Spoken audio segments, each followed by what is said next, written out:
Hey, what's up, everybody? Jimmy Smith doing my post-fight breakdown. Dustin Poirier, Dan Hooker. I had a long day, so it took me a little while to get this going. I did a piece or a spot for ESPN International this morning, kind of on my thoughts about the fight. So here they are relative to my picks, which I did not do well at all on Saturday. 2-3 on the main card. You win some, you lose some. So let's start out at the bottom. Julian Erosa, Sean Woodson. I picked Woodson to win this one, and it was going exactly the way I thought it would until the guillotine from Julian Erosa ended the fight. Sean Woodson, I tweeted this, is one of the most oddly proportioned fighters I've ever seen. Like a big head and like these skinny legs and weird arms and just a strange looking guy. But good power, good angling, good movement, incredibly unorthodox, and I thought he was putting it on Erosa pretty good, and then got locked up in a Darce choke. Woodson incredibly tall for the weight class, but so is Julian Erosa. When guys like that Darce you, it's the worst because their legs can actually reach your legs and really put a lot of crank on it. So Woodson was winning up to that point, but it's MMA. Got caught in a Darce choke. That was it. Taps out. Third round, 2:44 into it. So my first pick of the night went completely south. Takashi Sato versus Jason Witt. These guys were not on the main card when I initially did my pick, so I didn't pick this one at all. Takashi Sato just destroying Jason Witt, knocking him out 48 seconds into round one. Great performance for him. Beautiful ground and pound, explosive, nice finish. Really enjoyed seeing that, but it wasn't part of my pick, so I didn't have an opinion on it, which is kind of nice because I just got to watch it. Brendan Allen, Kyle Dawkins. Brendan Allen won the decision. I thought he won it solidly. A lot of people criticizing the 30-27. Me too. That was weird. I thought Brendan Allen did an amazing job until round three when Kyle Dawkins was on top of him for 4 minutes of a 5-minute fight. And obviously, Brendan Allen came back and did some damage at the end, but not the kind of damage that can reverse top control and ground and pound for 3.5, 4 minutes. So yeah, I thought that was insane that a judge saw it 30-27, solidly 29-28. And I was asked this morning kind of who made the biggest impression outside of the main event. I would say Brendan Allen. He's quietly put together 3 in a row. He called out Ian Heinisch after the fight. I think that's a really good call out. Ian Heinisch is right above him, essentially, fringe top 15 guy. Brendan Allen beats him, then he takes that spot and starts getting into the rankings. So quietly 3-0 in the UFC, 2 of them by finish. Hard-fought win over Kyle Dawkins, who I do think has a future in the UFC. Really showed some talent. So, great fight. And I think without Poirier, Dan Hooker, that might have been fight of the main card. Maurice Green, John Vellante. Okay, I picked Maurice Green to win. He did win. It was such a John Vellante fight because it was awkward. It was unorthodox. It was weird. It was like, the thing about John Vellante, he steps forward, he has power, but he doesn't throw it that often. He has a good leg kick. He really doesn't know how to follow up afterward with it. He's not really that explosive. And fighting at heavyweight, and Maurice Green, another awkward fighter, it was a very Green versus Vellante kind of fight because both guys are kind of awkward and gangly and weird and couldn't get a sustained offense going, although I thought Vellante was winning the fight pretty clearly. Then he knocks Maurice Green down. On top of him, hitting him with the ground and pound. I thought, okay, this is over. Okay, got him, knocked him down. This has got to be it.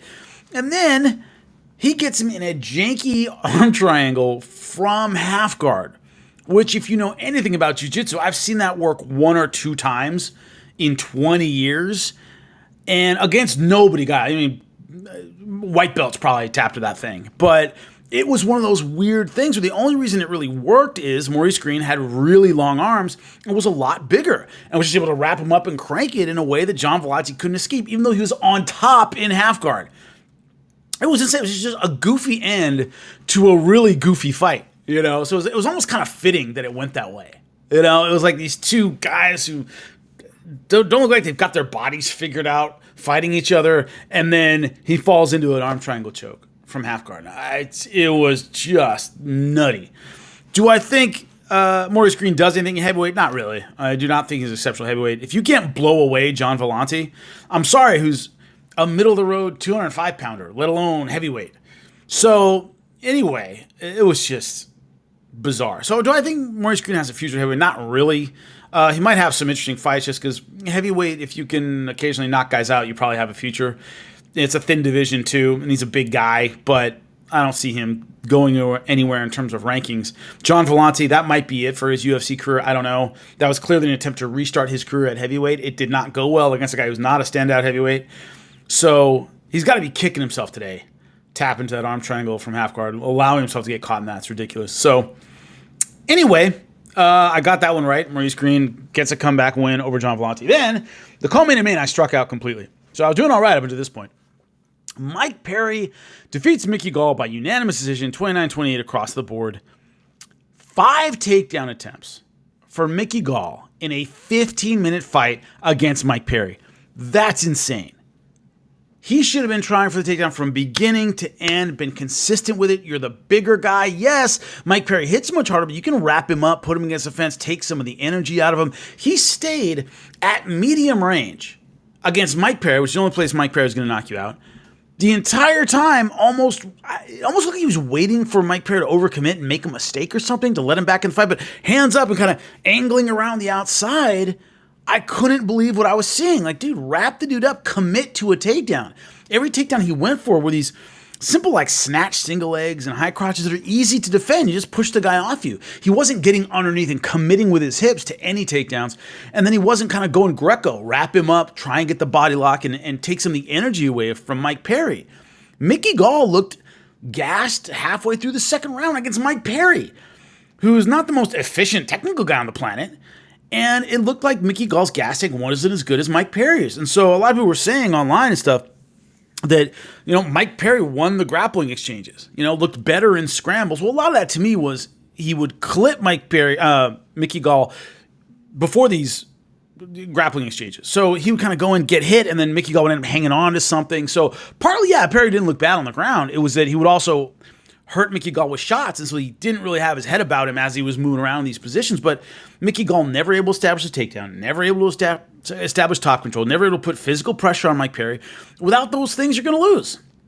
You're going to lose 9 out of 10 times against Mike Perry because he's a hard hitter, So a guy with Mickey Gall's skill level on the feet, he did okay. He had his moments. He hit back enough, but your advantage is on the ground. If you don't get there, you're going to lose. So I didn't understand the lack of urgency, the lack of consistency with the takedown, the lack of commitment, the lack of clinch. I was just dumbfounded that you have a guy in front of you who can basically do one thing, which is knock you out at middle range. Also has decent elbow, so he can't knock you out close. And you're staying at that range and engaging this guy in a striking battle, and that's it. You're going to lose. And so that's exactly what he did. He never committed to anything in terms of the takedown. He wasn't persistent with it, so he lost.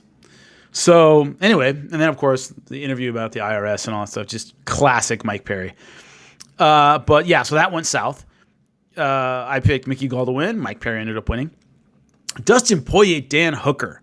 I picked Dan Hooker to win. Dustin Poirier, from the beginning, to me, this was a Dustin Poirier type of fight.